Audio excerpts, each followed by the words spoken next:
കുട്ടൻ മറ്റൊരു വാർത്തയുടെ വിവരങ്ങൾ കൂടി അറിയേണ്ടതായിട്ടുണ്ട്. ഇന്നലെ മുഴുവൻ നമ്മൾ ചർച്ച ചെയ്തത് ആ വാർത്തയായിരുന്നു, VM വിനുവിന്റെ സ്ഥാനാർത്ഥിത്വം നഷ്ടപ്പെട്ടതുമായി ബന്ധപ്പെട്ടുള്ള വിവരങ്ങൾ. അപ്പോൾ നമ്മുടെ പ്രേക്ഷകരും ചോദിക്കുന്നുണ്ട്, അവിടെ പുതിയ സ്ഥാനാർത്ഥി യു ഡി എഫിനെ കണ്ടെത്തുവാൻ സാധിച്ചിട്ടുണ്ടോ? അപ്പോൾ VM വിനുവിന് ഇന്നലെ വളരെ വലിയ രൂക്ഷ വിമർശനമാണ് ഹൈക്കോടതിയുടെ ഭാഗത്തു നിന്നും നേരിടേണ്ടി വന്നത്.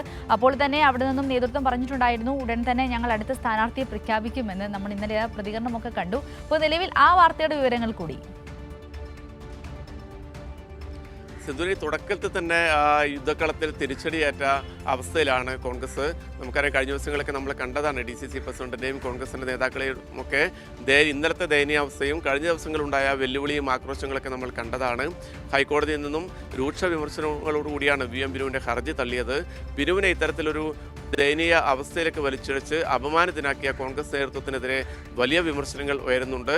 കോൺഗ്രസിനകത്ത് വലിയ തിരിച്ചടികൾ, കോൺഗ്രസിൻ്റെ തന്നെ പ്രധാനപ്പെട്ട നേതാക്കൾ ഇതുമായി ബന്ധപ്പെട്ട് DCC പ്രസിഡന്റിനെതിരെയൊക്കെ നമ്മുടെ പേഴ്സണലായി സംസാരിക്കുമ്പോഴൊക്കെ വലിയ വിമർശനങ്ങൾ ഉന്നയിക്കുന്നുണ്ട്. വോട്ടർ പട്ടികയിൽ പേരുണ്ടോ എന്ന് പോലും നോക്കാതെയാണ് VM വിനുവിനെ പോലുള്ളൊരു കലാകാരനെ ഇത്തരത്തിൽ രംഗത്തിറക്കി പ്രചരണം പോലും തുടങ്ങിയിരുന്നു. ആ ഒരു ഘട്ടത്തിൽ വലിയൊരു നാണക്കേടിനിടയാക്കി എന്നുള്ളതാണ്. ഇന്നലെ മുതൽ VM വിനുവിനെ കാണാൻ തന്നെ ഇല്ലായിരുന്നു. അദ്ദേഹം കഴിഞ്ഞ ദിവസങ്ങളൊക്കെ വീട്ടിലുണ്ടായിരുന്നു. പക്ഷേ ഇന്നലെ ഈ വിഷയത്തിന് ശേഷം നമ്മൾ പ്രതികരണം ആരാഞ്ഞ് എത്തിയപ്പോൾ VM വിനു വീട്ടിലില്ല. അദ്ദേഹം ഇതുവരെയും മാധ്യമങ്ങളെ കാണാൻ വേണ്ടി തയ്യാറായില്ല. കോൺഗ്രസ് നേതൃത്വത്തിനെതിരെ കടുത്ത അതൃപ്തി അദ്ദേഹത്തിനുണ്ട് എന്നാണ് നമുക്കറിയാൻ വേണ്ടി സാധിക്കുന്നത്.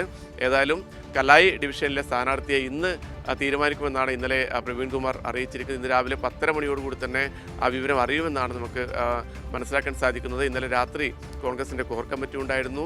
ആ കോർ കമ്മിറ്റിയിൽ സ്ഥാനാർത്ഥിയെ തീരുമാനിച്ചു എന്നുള്ളതാണ്. ഇന്ന് 10:30 മണിക്ക് സ്ഥാനാർത്ഥി ആരാണെന്ന് പ്രഖ്യാപിക്കും. സിന്ധൂരി.